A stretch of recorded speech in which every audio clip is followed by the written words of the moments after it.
aylardan mart ayıdır və buz qıran gəmilər buzları yararaq ölkəyə ərzaq çatdırmağa çalışır. Əks halda ölkədə sözün əsl mənasında qıtlıq yaşanacaq. Bura Qrenlandiyadır. Son zamanlar siyasi liderlərin dilindən düşməyən, ən əsası Trump'ın belə satın almaq istədiyi Qrenlandiya desək daha doğru olar. Coğrafiyadan da bildiyimiz kimi dünyanın ən böyük adası olan Qrenlandiya əslində 81% buzla örtülüdür. Buzla əhatə olunmuş, çətin şəraiti olan bu ada bəs hansı özəlliyi ilə siyasi liderlərə cazibədar görsənir?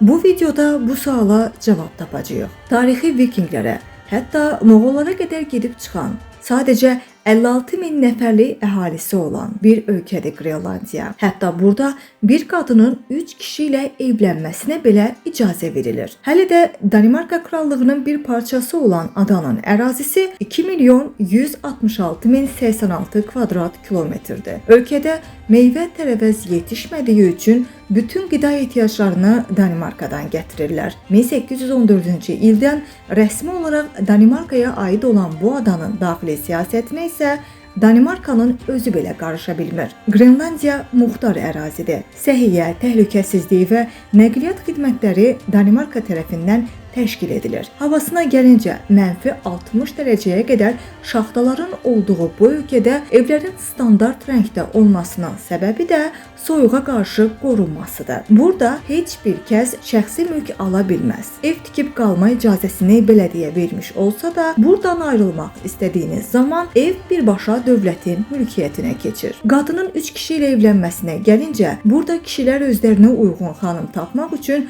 çox zaman bələdiyyələrə müraciət edirlər. Əgər uyğun seçim olmazsa, bir başqasının qadını ilə ikinci və ya üçüncü dəfə evlənə bilirlər. Bu evlilik isə sadəcə evliliyi istəyindən çox, ovladıqları heyvanı bişirmək və ev təmizliyini təmin eləmək kimi şərtlər üçün atılan bir addımdır. Çünki Qrenlandiyada bu şərtlər olmasa, həyatda qalmaq demək olar ki, mümkün deyil. Evliliklərə gəlincə, xoşbəxt ailəyə nadir rast gəlinir. Şiddət və boşanma halları az qala ölkədə 50-50-dir. Soyuqdan donmamaq üçün alkoqollu içkilər içməyə məcbur qalan bu ölkədə ailə münaqişələrinin ən çox artmasına səbəb də elə alkoqollu içkilərdir. Təhsilə gəlincə, Danimarkada təhsil almaq istəyən Qrenlandiyalılar bütün xərcləri Danimarka tərəfindən təmin olunmuş olurlar. Gələk Trump'ın Qrenlandiya istəyinə. Daha əvvəl prezident olduğu illərdə pul qarşılığında bu adanı satın almaq təklifi mediada gündəm oldu. Hətta ona qarşı kəskin etirazlar səbəbilə Trump həmin ərəfələrdə Danimarka səfərini belə təxirə salmışdı. Qrenlandiya xüsusi əhəmiyyətə malik düşərgələrlə məşhurdur. Bir zamanlar həmin düşərgələrdə Sovet İttifaqına qarşı özəl silahlar belə istehsal edilirdi. Hazırda buzların altında qalan həmin düşərgədə atom elektrik stansiyasının olduğu da bildirilir. Media və mətbuatın hətta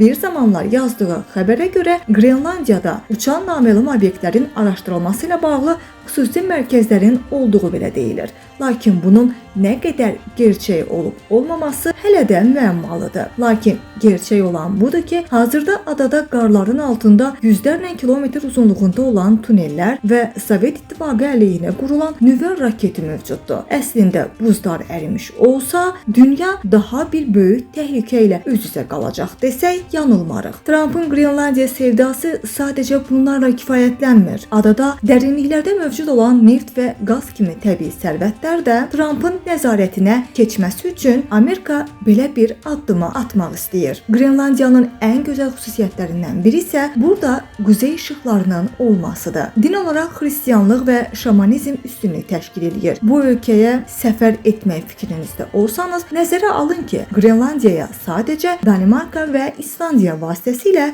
birbaşa uçuşlar mövcuddur. Biletlər isə təsəvvür edə bilməyəcəyiniz qədər bahadır. Azərbaycanın Avropaya keçidin əsas mərkəz nöqtələrindən birinin Türkiyə olduğunu düşünsək, İstanbuldan Qrenlandiyaya səfərin qiyməti indiki məzənnə ilə hesablasaq 40 min Türk lirasıdır. Yəni bu da 1800 Azərbaycan manatına bərabərdir. Hələ bunun geri dönüşü belə var. Qrenlandiya macərapərəstlərin və kəşfiyyatçıların ölkəsidir. Bəs siz necə? Yalnızlığın bu sehirli ölkəsinə səfər etmək istəyərdinizmi? Cavablarınızı rəy bölümündə gözləyirik.